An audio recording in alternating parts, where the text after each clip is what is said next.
avec Yes. C'est notre moment. Dites oui aux actualités dans votre journal TV. Partout où vous êtes, étudiez depuis chez vous. Rejoignez la formation à distance de l'UPRIM. UPRIM manuchawanao ni vavao. Université privée de Madagascar.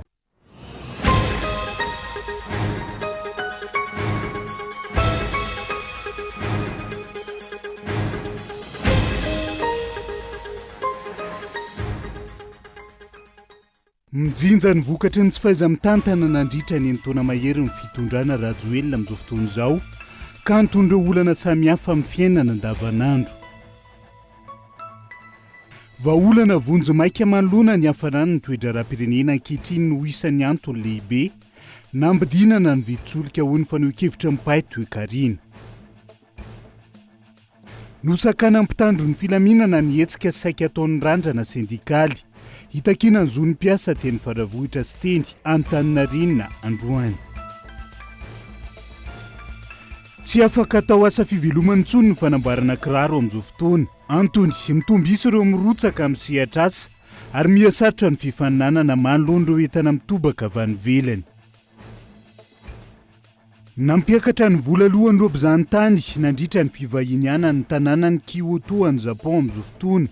Fanapa-kevitra niraisina manoloana ny fitombon'ireo mpizahatany mihazakazaka ny antoerana taorian'ny Covid-19 ny antsipirian'izay.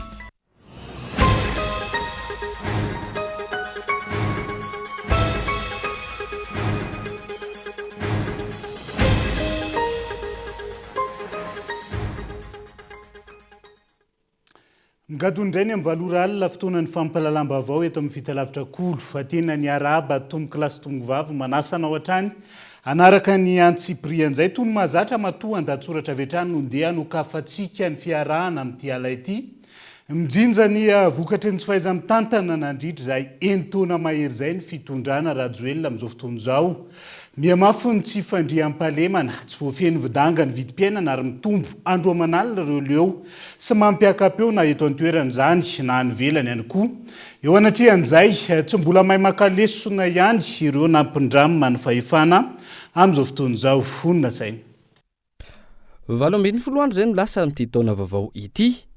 Tarehimarika 12 izay mampatsiany ny Anjanamasina. Andraisana tanana ireo manana fahasembanana ara-tsaina ka tsabony eny amin'ny 18 araka ny fomba fitenin'ny fiarahamonina. Raha ny hita ankehitriny, maro ireo mipolisatra eto amin'ity firenena ity. Ao ireo manadino ny maha-olombelona, manao taofoana, tonga hatramin'ny fiarahan'ny mpianaka ary tsy vitan'izay fa arahina herisetra. Adino ilay soatoavina sy fizina fa toa mandefa tany entina ireo zava-mahadomelin-tsaina maro samihafa izay manamarina ilay hoe miaratsy izao fiainan'izao. Fa tao anatin'izay 12 andro izay ihany koa nahatarafana fa maro ireo malagasy efa feno ny kapoaka.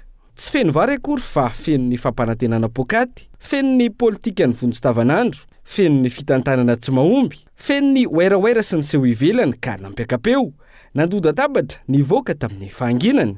Eto Madagasikara mantsy, ny taona ihany aloha no hita fa vaovao fa ny ankoatr'izay, ny aratsy fa tsy mba nijanona tamin'ilay hoe ny eo ihany ny eo faravaratsiny. 12 andro niainana ny taona 2022 izay niainana ihany koa ny fiakaran'ny saran'ny kapoakambary ka faritra maro no efa manafisafy ny 200,000 hatramin'ny 500,000 amin'izao fiatombohan'ny maitsoahatra izao. Ny vidim-piainana miakatra fa ny vola miditra miena ary eo ireo lany andro mirendrenety sy roa mitady asa fa mody maina. 12 andro niainana tsy fandriampahalemana tamin'ny faritra maro ary ho an'Antananarivo Atoandro Benanahary fotoana mahabe olona mihitsy ireo olon-dratsy no manao ny asany. Lasa ny vola tetsy Andranomena, voaroba tetsy Ambodivona sy toerana maro samihafa. Efa mandrefy ny mpitandro filaminana mihitsy ireo olon-dratsy ankehitriny ka tsy mandraraha na andro na alina na be olona na tsy fa raikitra hatrany miaraka amin'ny fitaovam-piadiana. Mahasa ny olon-dratsy fa asa mahatsapa ve fa mbola somebiseby eo Analakely ireo mpiaro ny vahoaka sy ny fananany.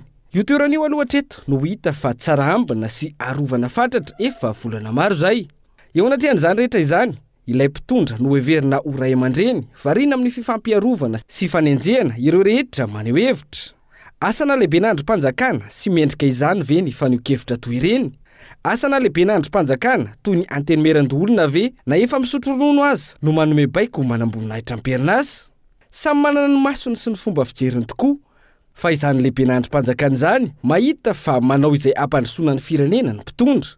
dia sesalany ny fanontaniana an-tsaindra malagasy fa ny fehiny dia ny hoe mihatsara ve ilay aty vilany isan-tokantrano. Tsy izao iainan'izao aloha ilay fampanantenana tao anatin'ny 15 taona mahery ka nahatonga ny sasany ilaza hoe tsy izao ilay ny fanarahana.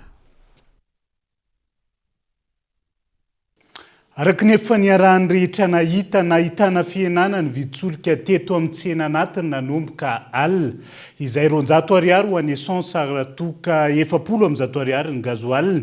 Anomboka eto ny fiovany ny viditsolika isam-bolana ho ny minisitra tompon'andraikitra Androany. Tsy maintsy isy fiakarany ihany koa ny vidin'ny petrôly izay be mpampiasa ny amin'ny tontolo ambanivohitra ka vahaolana hita ny fanjakana manoloan'izay amin'ny fizarana kit solaire eo anatrihan'izay. Onona sainy. Miena ho 704 ariary ny litatry ny gazole raha 704 ariary izany teo aloha, izany hoe nahitana elanelany 70 ariary.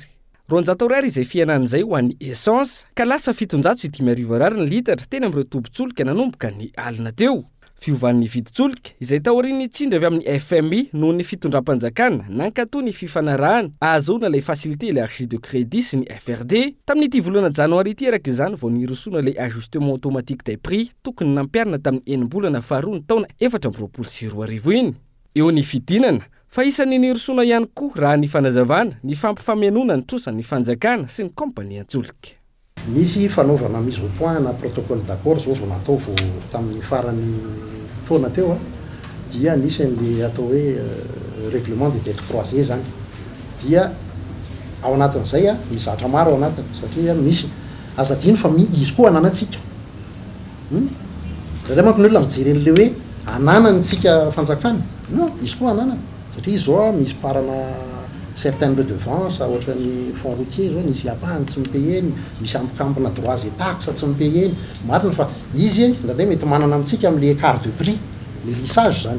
Fa zay ny antony anaovana mise au point foana rehefa fin de période budgétaire mba ahafahana manao an'le paiement de dettes croisées dia vao misy zany zao tamin'ny début d'année teo. Donc zany efa tsy misy arrêté intsony zany amin'le partie lissage des prix à la pompe amintsika amin'ny teny zao.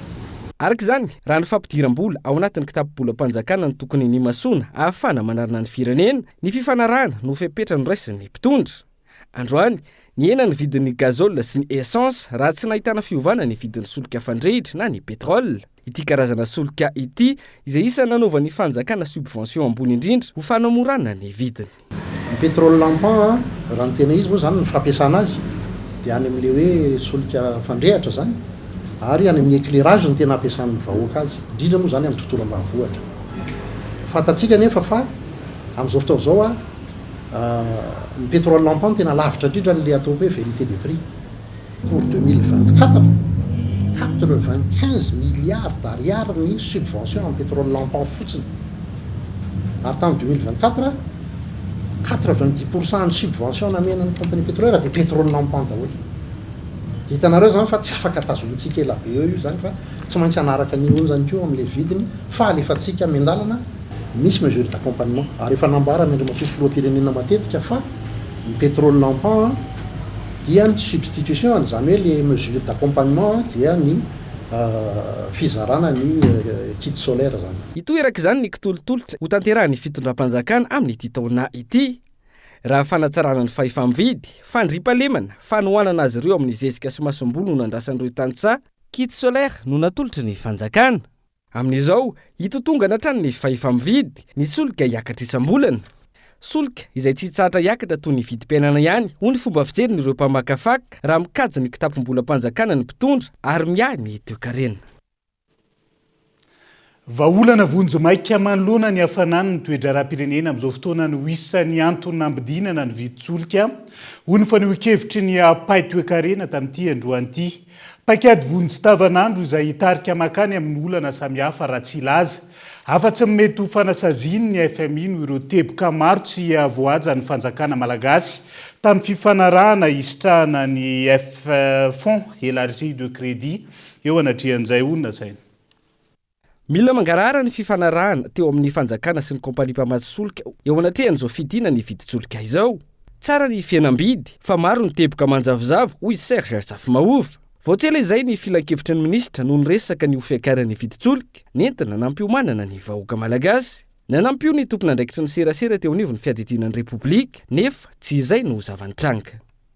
Vao 3 andro angambizay nanazava koa mpitondra teny alakiray ao amin'ny présidence nytale alakiray tao hoe hiakatra amin'ny vidiny solika nefa miracle mon ami ozy ny fiangonana sasany nidina le vidiny solika tsika ve vidiny solika mora be amin'ny tsena iraisam-pirenena ka miditra en contrebande eto Madagasikara. Fanontaniana zany zay mipetraka zay. Solika contrebande ve ny amidin'ireo kompania ireo eto Madagasikara ka tsy taitra ry zareo rehefa marge bénéficiaire ny zareo zany somary ahena. Fanontaniana ny zay tokony valin'ny kompania ary zay tokony valin'ny FMI ary valin'ny fanjakana. Tsy voahevitra araka ny tokony izy ny fanapakevitra noraisin'ny fanjakana fa endrika famonoana afo eo anatrehany toerana ara-politika ankehitriny izay hita fa mafampana na eto an-toerana na any ivelany ho iatran'ny faneho-kevitra. Décision politique io par rapport amin'ny inflation. Zany hoe tsapa amin'ny fanjakana zany fa manomboka mamainy tanàna. De io zany fomba ray justifiena anerena ny sehatra samihafa hoe na farafaratsiny tsy ampiakatra vidin'entana na apidina mihitsiny. Io hoe ampidinina 750 ariary kapoka-ambary. Filoham-pirenena ne miresaka kapoka fa tsy miresaka clan ntsony matoa zany izy miresaka kapoka efa fatany zany fa tena andohalika ny ranom-bary fa le fahantrana zany tena lalipaka. Mampilamina ny androany ity fampidinana ny viditsolika ity ho iatran'ny fanazavana fa hiteraka olana samihafa oriana kely izay ho sarotra amin'ny fitondrana ny ife azy. Ity fifanarana teo amin'ny fitondram-panjakana sy ireo kompania tsolika ity izay tsy araky ny fanekena tamin'ny FMI na ny Fonds monétaire international isitrana ilay facilité l'argent de crédit sy ny facilité pour la résilience et la durabilité. Reo orinasa reo tsy mandoa misy taxe fiscale sy parafiscale tsy alohan'ny zareo. De rehefa tsy nalohan'ny zareo io de efa mba miaina kokoa zany le orinasa. Tsy logique io rehefa jerevana marché ny le resaka trosa indray aty anatiny. Le izy zany dikan'izay zany de zao hoe nanao zany tsika système de compensation satria zany hoe tsy nandovola zany reo kompania reo de iny zany tonga de nitony avy amin'ny fanjakana en compte fa raha règle de compensation io atao io raha par rapport à fifanarahana tamin'ny FEC sy ny FRD tsy hoe ken'ny FMI io mety hoenjana zany ny fifandraisantsika amin'ny FMI rehefa kelikely io tsy maintsy mafisiny amin'izay zany ny représailles contre ny fanjakana gasy. De le izy anefa tsy fanjakana gasy any ny vola atao zay représailles zany fa vahoaka malagasy satria ny projet zany financen'ny banque mety antony koa fa rehefa avy eo ho antony koa ve aty amin'ny projet sociaux son projet de développement ny antony zany tsy fantatry zany fa en tout cas zany mino fa ho tonga amin'izay zany io mécanisme. Taka ny fomba nitondrana ny firenena tao anatin'izay enitaona mahery izay ihany no mbola mitohy ankehitriny. Ny androany ihany politika ny vonjy tavanandro fa tsy misy ny fitsinjovana lavitra. Andrasana izay ho fanaokevitry ny iraka manoka ny FMI eo anatrehan'izao fanapa-kevitry ny fanjakana izao. Fidinan'ny viditsolika izay fakanabahana amin'ireo fisondrotana mifanesy mandra-pahatongany amin'ny vidiny tena izy takin'ireo mpiara-mombonantoka ara-bola sy ara-teknika. Eo anatrehany zava-misy eto amin'ny firenena amin'izao fotoan'izao efa mivonona ho amin'ny 10 taona sy ny 20 taona manaraka ve amin'ny politika ara-toekarena sosialy apetraka ny ampitondra fanjakana amin'izao fotoan'izao saika hody fanaitaina trany izany hoe vahaolana tsy maritra no omena ny vahoaka malagasy. Raha ny zava-misy amin'izao fotoana mijerena ho ny pahy toekarena nanaovana fanadiadiana tamin'ity androan'ity zany hoe vahaolana tsy maritra nampahantra ny firenena sy nampiakatra ny vidim-piainana raha ny fanazavana trany. Daniela Minoarso. Mbola lavitra ny ezaka fana mampandroso ny firenena raha ny politika ny fitondram-panjakana ankehitriny. Ny politika hoentin'ny mpitondra mahana ny olana eto amin'ny firenena izay saika politika vonjy tavanandro hatrany na hody fanaintainana fotsiny ihany tsy ampiatrehana ny taona manaraka ho ny pahy toekarena nanaovana fanadihadiana. Ny olany Madagasikara izay tsy vidy mpiainana fotsiny ihany fa olana maro lafy antony ilana izay politika ara-toe-karena sy ara-tsosialy mazafa ampiatrehana ny folotona sy roapolotona manaraka izay raha ny fanasavanina. Efa mivonona ve tsika ny satria ilay vidy mpiainana ho le antony anankitelo hoe sandany tsy fahampin'ny tolotra sy vokatry ny fanafarana. Efa mivonona ao amin'izay anankitelo zay ve farafaharatsiny satria iara-malala fa tsy resaka vidy mpiainana rery ihany ny olan'ny Madagasikara ara-toe-karena fa tena be dibe fa mbola resaka vidy mpiainana aloha zany de hoe farafahakeliny aloha zany reo mety mbola misy fanampiny any fa reo aloha zany no ataontsika ohatra ny hoe mila iomanana zany tsy ambanina ihany koa le hafa de efa iomana ve tsika ny amin'ny fampitomboana ny tolotra anatiny inavy ny zavatra tokony ataontsika iomanana amin'ny tolotra anatiny de tsy maintsy miainga amin'ny fampiasam-bola ny fanjakany zany entina mamaly lay tolotra anatiny de le resaka importation le importation ataontsika io incompressible amin'ny fomba filazana azy zany hoe tsy maintsy afarana foana io namorana lafo de mivolatsika hoe araka an'izay manahoana ny ahafahantsika mampiditra vola entina manonitra an'ilay fivoaham-bola vokatra le fanafarana.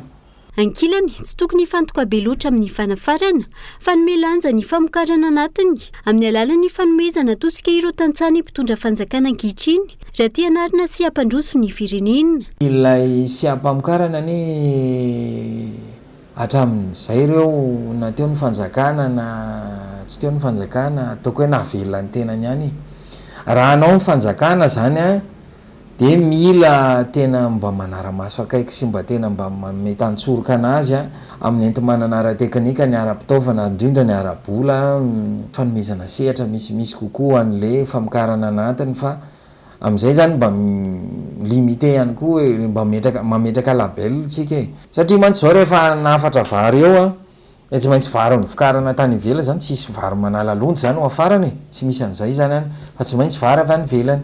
Nefa raha mora loatra le avy any ivelany manimba an'le initiative an'le tatsapamokatra anatiny zany le izy de zay zavatra zay zany mba mila aina jerena koa zay raha ohatra ka tena mokatra tena anatiny arantsika inona no tena adapté amin'le eto anatiny vara-tanety ve sa ny varana tanimbary ve sa mila système de financement mifanaraka amin'le filany le tatsafa tsy atao mitovy amin'le financement an'ny mpivarotra sy ny entreprise satria tsy mitovy ny opérabilité an'ireo système reo. Raha ny zava-misy hatreto mitomba hatrany ny trosan'ny Madagasikara noho ny fametrahana ireo tetikasa etraitra sy rindrarindra raha tsy ilaza fa tsy ny telefirika izay tsy nisy toy ny intsony hatramin'ny androany ny autoroute ny train urbain ny tanamasoandro miampy lelaika arivo izay kasana apetraka eny tsara sotry ivato sy ny maro hafa. Ireny tetikasa ireny izay saika miantona avokoa amin'izao fotoana tsy mipaika amin'ny vahoaka iny fotony kanefa tsy maintsy alohan'ny taranaka faramandimby ny mpitondra fanjakana izay tsy mahafantatra ny amena sy ny tena marary ny vahoaka malagasy akory. Isan'ny vaovao misongadina ihany koa amin'ity alay ity nosakana mpitandro ny filaminana ny hetsika saika ataon'ny randrana sindikaly hitakina ny azony mpiasa teny faravohitra sy tetsy Antaninarenina Androany. Tsy tsahatra amin'ny fitakiana izy ireo raha jovova ny olana momba ny sosialy mpiasa malagasy araka ny fanambarana tamin'ity androany na eo aza ny tsindry sy ny ramatahora samihafa Gabin Eloano mitaritra ny antsy Brianzay. Nahetsiky ny fitondrana rajoelina indray ireo mpitandro filaminana anafona ny fivoriana nokasitin'ny randrana sindikaly atao teny faravohitra sy Antaninarenina. Fivoriana sy fankakevitra no saiko tanterahana hitadiavam-baolana amin'izao olana ara-tsosialy mahazo ny mpiasa ankehitriny izao. Nanao fanambarana teny 67 hektara izy ireo androany fa irosa midingana manaraka amin'ny masindika azy ireo. Tsy maintsy joro na eo aza ny sakana sy ny tsindry mahazo. Tamin'ny herinandro tsika nanao fanambarana hoe isy feonana tany amin'ny aripely voalohany de rehefa moa zany ny logistika rehetrarehetra de ok fa tamin'ny ora farany de nanambara indray teo anivon'ny tompony andraiky sy ny aripely hoe tsy afaka mandray anareo zay de tsy maintsy nitady toerana de le pavé nanaiky indray zany le pavé omaly indray zany de nilaza indray teo anivony le pavé hoe tonga tao ny misandarma sy polisy tonga tao am'zareo dia nampitahotra an'zareo hoe tsy afaka mandray anio nareo fa akatonay ny orinasanareo de gagy anao zany de eo moa zany na tonga anay nakaty voahevitry fa tsy hoe akory eo foanana satria miara-manaiky daholo zany zao ny vondron'olona rehetra miara-manaiky daholo fa latsaka katerena ny mpiasa ny vahoaka malagasy. Eo anatrehany fidinany viditsolika, maro ny tranga mampanay sy izay fifanarahana ambadika ho atrano ny fanazavana. Ho an'ny randrana sindikaly, fanapahan-kevitra kanadera sy hampangirana ny feom-bahoaka miamiakatra ankehitriny, io no raisin'ny fanjakana io. Manahoana le aria amin'ny resaka sosialy. Zay masy ny tena zavatra jerena. Nampidinina iny fa le aty amin'ny sosialy. Inona ny fiantraikan'izay? Ny derevana ve ny mesure? Sa hoe iny fotsiny nampidinina fa tsy misy paikady aty amin'ny famahana ny olana ara sosialy sy ny toe-karena. Zay ne le olantsika zao miandry an'izay jokera ivoaka zay fa tsy hatramin'izao aloha miandrytsika hoenitsika eo fa namidina azy iny kanefa tsy misy lay paikady mazava ho an'ny famahana ny olana ara sosialy sy ny tena tsy mamaha olana zany iny fa tsy fantatritsika hoe sao de hoe nanenana fotsiny iny mifanarahana kely sao vahaolana takokenatra fotsiny indray reny entina hoe ilazana amin'ny partenaire avoay le vola be fa zay nefa mandray an'izao fanapahan-kevitra zao fa ny aty amin'ny resaka sosialy tsy hita misy de zay no mahatonga antsika ndao avondrona aloha ny hevitra de atolotra an'zareo. Voapirofo fa latsaka katerena ny firenena ankehitriny hoy ny randrana sindikaly. Fotoana izao ihaino ny mpitondra ny herivelona isa-tokony analalahana ny valeo-kevitra isorohana ny krizy izao efa manao ny taniny eto amin'ny firenena.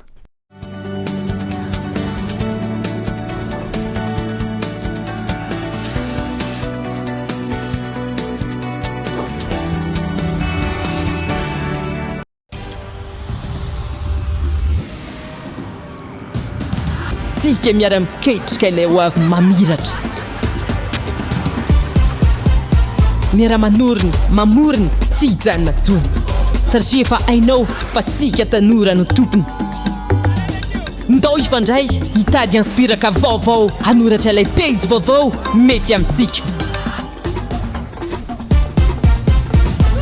Afaka mamorina, maneho ny maizy atsika, efa aty amintsika zao ny baolina.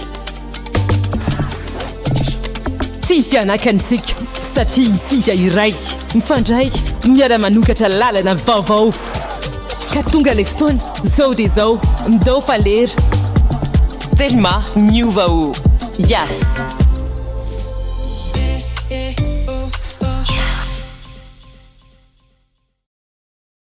UPRIM, Université privée de Madagascar. La formation à distance de l'UPRIM, pratique, fiable, efficace. Étudiez à votre rythme, où que vous soyez et quand vous voulez. Vous êtes en quête d'une promotion professionnelle? Vous êtes fonctionnaire visant un reclassement? Vous pouvez travailler et étudier en même temps pour viser votre diplôme à travers le téléenseignement de l'UPRIM. Licence, Master 1 et Master 2. Habilité par l'État jusqu'à la 5e année et reconnu par la fonction publique jusqu'à catégorie 8. Encadrement innovant via une plateforme numérique permettant un regroupement en ligne avec interaction, droit, communication, gestion et management, commerce et marketing. Alors, partout où vous êtes, étudiez depuis chez vous. Rejoignez la formation à distance de l'UPRIM. Inscrivez-vous à l'UPRIM la plus proche de chez vous. L'inscription peut se faire également à distance. Contact 020 85 215 03 034 11 215 08. Investissez dans une valeur sûre. Choisissez UPRIM.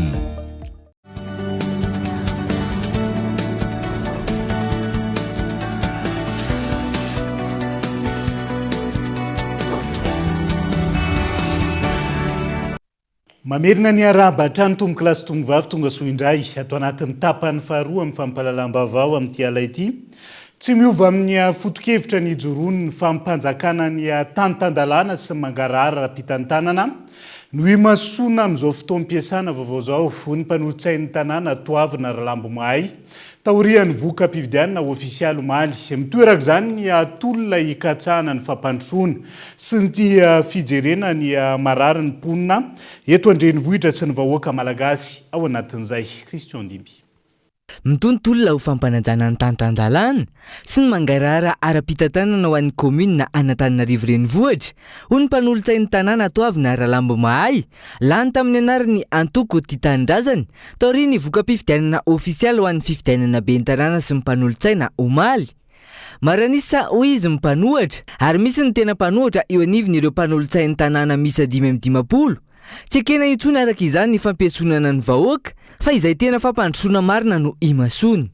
Ny vahoaka amin'izao fotoana izao tsy mahatoko fampanantenana intsony, tsy tena ninina intsony izy fa ny zavatra nataonay loatra amin'izay rotoizana raha zamanokana dia miady foana amin'ireny hoe mangarara amin'ny SMCD tsy nanaiky an'ireny fivarotana Antananarivo zany tsy nanaiky an'ireny hetra avo be reny mitohy foana ny anay nytolona fa tsy hoe zao zay vao manomboka mitolona fa toizana le izy dia ohatran'izay ihany koa averina atao mazava tsara fomba fitantanana Antananarivo maro anisany mpanohitra atao Antananarivo amin'izao fotoana izao misy 3e voie eto mpanohitra tena 3e voie eto Antananarivo. Tsy tokony anara-jeny rano fontsiny ihany ny baiko midina ireo mpanolotsaina Anarivony izay voalany nandritry ny fifidianana ben'ny tanàna sy ny mpanolotsain'ny tanàna teo iny fa mila mijoro amin'ny foto-kevitra ny joroana sy hiady ho an'ny tombontsoam-bahoaka hoetra ny ity mpanolotsaina ity.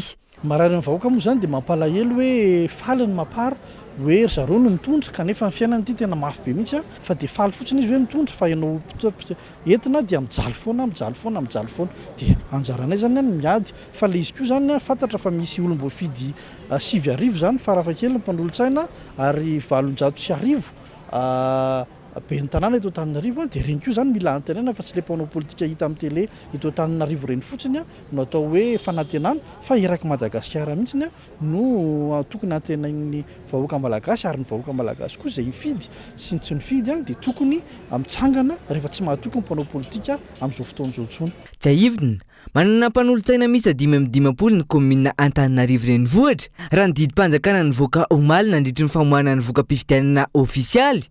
Raha toka mpanolotsaina misy 320 no azo ny vovonana Irmara, mitotaly 20 kosa ny an'ny antoko Tiky Madagasikara, misy 7 ny avy amin'ny antoko Tia Tanindrazana, misy 3 no azo ny Mouvement Gasikara ary nahazo toerana iray avy ny avy amin'ny Indépendant Iarivo Mandroso sy ny antoko RTM. Fa hiazo antoa masina vetivetsika ao anatin'ity vaovao manaraka ity. Tsy tonontosatra amin'ny ora farany dia be no kasaina Andriamatoa Roland Ratsiraka Androany Tolakandro dia rana tamin'ireo mpombazy tao amin'ny tokotany malalaka ny ekara Saint-Paul tao Mangarivotra Toamasina ao amin'ny antso Antarby ao Erinora Zafimanana hitondra ny Antsiprieny makasika izay.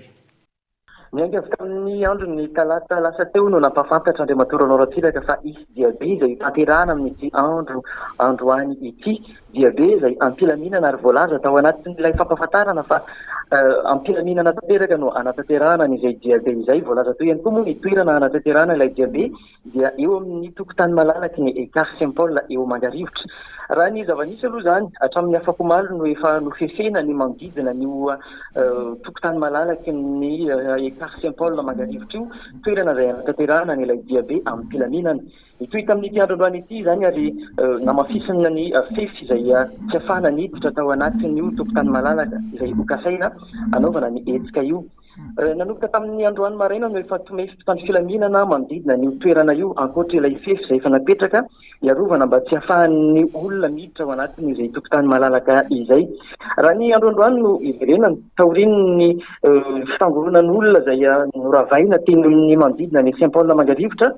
Atry ny maraina ihany koa dia efa tomefy mpitandro filaminana manodidina ny trano fonenana Andriamatoa Roland Ratsiraka tetsy Salazamay ery amoron-dranomasina eo akaiky ny boulevard Tsimilao.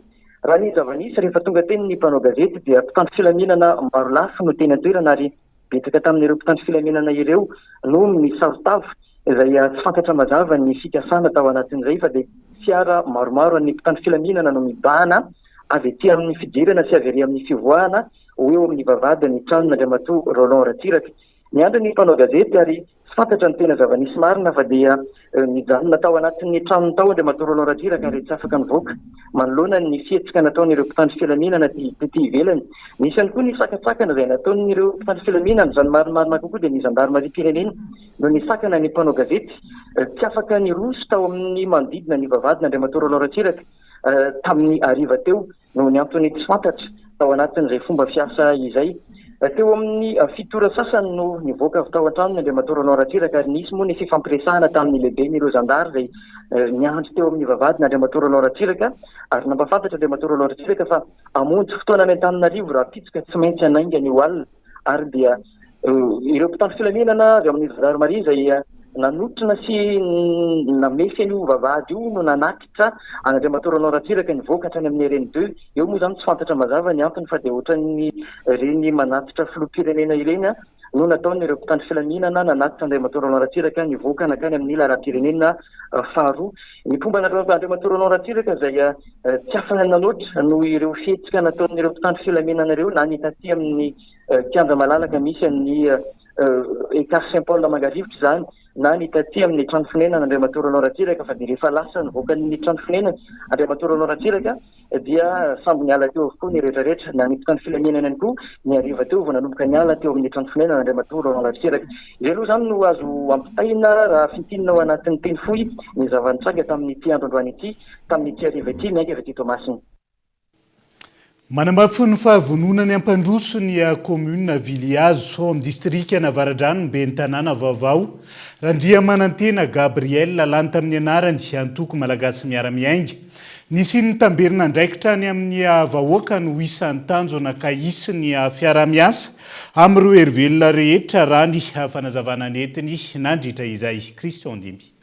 Manomboka eto ny fampandrosoana ny commune Viliazo distrika Navaradrano raha ny nambarany ben'ny tanàna vaovao Randriamanantena Gabriel izay lany tamin'ny anarany antoko MMM na ny malagasy miara-miainga.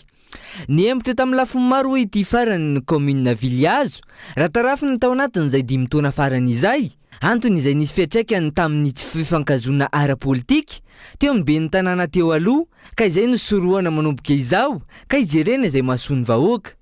Ya marina mihitsy zany satria nisy fanitso natolotry ny présidentanay zany présidentan'ny MMM 4 natolotry hanaovana CSB teo tao dia tsy azo napetaka reny fa norarana zany tamin'ny fitorana teo aloha ary dia ao moa zany mamatana tamin'ny foana ihany zay satria ny lycée tsy vita ny poste avancé mitetea ny maternité mitetea dia antenainay fa ezaka mafy zay zany amin'ny 3P na dia ao anatin'ny mpanoatra izy dia ara-iasa zany amin'ny partenariat public privé mba hampandrosoana ny Viliazo amin'izao ora fotoana andraisanay fitorana izao. Atao lara-pahamehana ny fijerena ireo tantsaha maro anisy amin'ny alalan'ny fanomezana masom-boly anatin'izao mahamaitsoahatra izao. Eo ihany koa ny fanampiana ho an'ireo ankizy amin'izao ankatoko ny fanomanana ny fanadina-mpanjakana izao.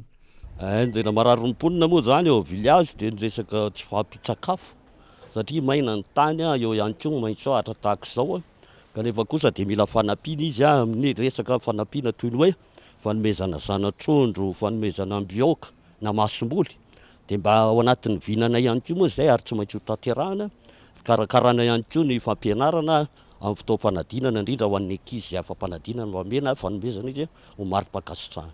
Taivina, manana mpanolontsaina misy 5 ny commune Viliazo manomboka izao. Mpanolontsaina misy 2 avy amin'ny antoko MMM, misy 2 avy amin'ny Fivoy, ary ray kosa ny avy amin'ny Vonana Irmar. Lafomba vao hafa tsy afaka atao asa fivelomany intsony ny fanamboarana kiraro amin'izao fotoana izao.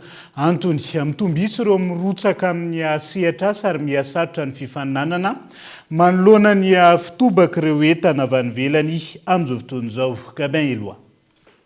Asa toy ny asa rehetra ny fanamboarana kiraro. Mila fianarana mialoha ary eo ihany koa ny fahaizana manokana. Efa manana kalitao tsara ny kiraro vita gasy. Miezaka raha teo ireo misehatra amin'io asa io araka ny lamaody ahafapon'ny mpanjifa. Ny seharako nanomboka nanao kiraro zao teo amin'ny 5 taona teo. Le izy aloha zany ho ana nianatra kely fotsiny. Nianatra kely teo amin'ny herintaona teo zany resaka kiraro, nianatra nanjaitra, nianatra création zany ny tena nianarako tata. Resaka manamboatra kiraro vaovao. Palais réparation efa haiko tamin'ny anay mbola tany an-trano ray aman-dreny zany efa mananao réparation ihany. Tena nisongadina angambany aloha zany hoe resaka fahatsarany asa hoe le famoronana ny vaovao sy hoe modèle vaovao izay misy zany. Zay zany aloha hitako nisongadina tsara. Amin'ny ankapobeny tsy sahirana amin'ny akora sy ny fitaovana amitana kiraro ny mpanao kiraro eto amintsika. Na samihafa aza ny vokatra vita amin'ny famoronana ny vaovao sy ny fanamboarana ny zimba, iray ihany ny akora anaovana azy ireny. Arakaraka raha ohatra hoe resaka kapakapa ohatra ny tony ataoko etony so le izy dia mety eo mavita 2 san'andro, mavita eo amin'ny 2-3 san'andro zany ny vita. Ny akora fototra amin'ny resaka réparation aloha zany hoe amin'ny réparation anazy zay dia tsy mitovy amin'ny vaovao izy satria ny akora ilaina resaka hoditra mety hoe hoditra tapatapany fidina eny le izy dia le réparation zany simple kokoa amin'ny akora ampiasaina. Ny akora fototra koa ampy tsara amin'le ohatra ny anay zao le amby le nanaovana le vaovao ihany no ampiasaina amin'le réparation. Amin'izao efa maro ny olona mahay manamboatra kiraro, manampitrotraka ihany koa ny famaroan'ny kiraro hoditra avy any ivelany mitobika eto Madagasikara. Vokatra ireo lafin-javatra ireo manomboka tsy ho azo hianteherana intsony ny fanamboarana kiraro eto amintsika. Ho an'ny ity nanaovana fanadihadiana ity, tsy maintsy nitady vadinasa amelomany vady aman-janany. Tena ohatra ny tena manomboka tsy mahavela tsony, tena izay ny tena marina. Ny antony voalohany indrindra aloha efa miroborobo le vita sinoa. Faharoa manarak'izay efa isaky ny elakela trano koa efa be mpanao. Ny olona koa tsy maintsy tsy voatery hoe amboatra kiraro tsony zany ny olona fa raha azony kaforiana dia kaforiana aloha. Na zaizairiny ao an-trano ao ohatraohatran'izany dia efa tena zavatra sarotra zany izy vao hoe manantona mpanao kiraro. Misy ka resaka ouvrage métallique zany asako tena tamin'ny vadiny ty. Na izany tsy masakana ny firoborobon'ny asa fanamboarana kiraro ireo olana ireo. Mbola misy ary mitombo isatrany ireo olana mamelona vady aman-janaka amin'ny alalan'io sehatra azy io eto amintsika. Tsy mitsaha mitombo isam-bolana ireo mpivady manaiky ny roso amin'ny mariazy miara-mizotra karakarainy ny fiangonana ho an'ny FPVM Ambohimahitsy tao anatin'ny 3 taona. Raha ny dindinika natao tamin'ireo mpivady, maro ny antony janonana izy ireo tamin'ny tokantranomaso ary voalohany amin'izany ny lafiny hoenti-manana fanadihadiana. Maro mpivady miaina ao anatin'ilay antsoina hoe tokantranomaso raha ny eto Madagasikara amin'izao fotoana izao. Maro ny anton'izay saingy azo sokajiana telo goavana ho ny mpitandrina nanaovana fanadihadiana.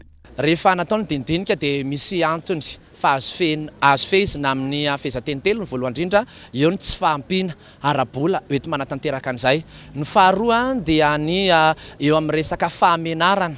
Nandray ohatra hoe tsy dia manana pasahiana loatra izy ireo tanteraka an'izany satria menatra, ary ny fahatelo farany dia eo amin'ny hoe kolontsaina.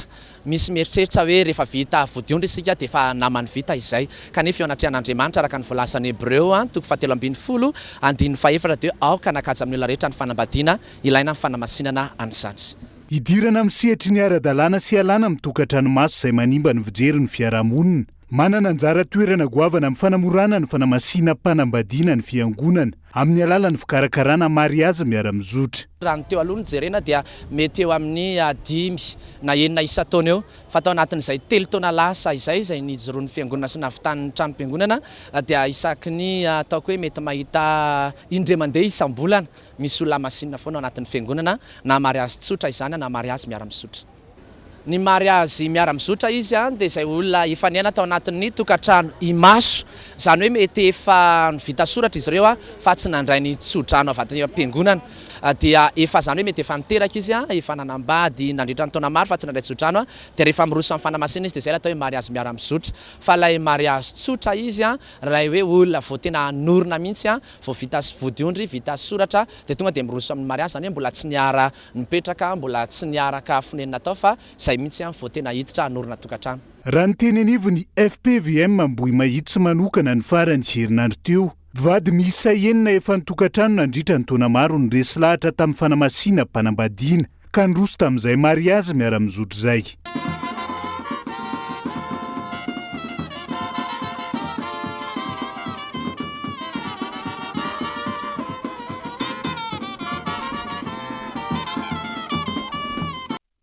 Dia izay ihany koa no entina manakatona ny fampahalalam-baovao amin'ity alina ity ankasitrahana ianao. Nanaraka ny fampahalalam-baovao hatramin'ny farany mandrapitafa ho manaraka indray ary tombo klasy tombo vavy veloma tompoko.